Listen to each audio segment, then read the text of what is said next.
New laser jewelry welding machine tutorial video.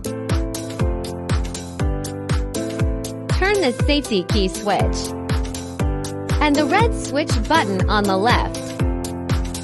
Waiting for the machine to power on. Then go to More Operations, Parameter Settings to change the system language. Press Confirm to power on.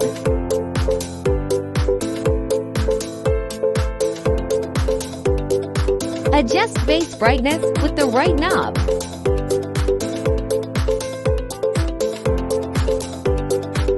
Set laser power, pulse width, frequency, etc.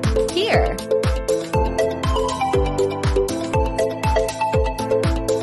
Press the foot switch to weld.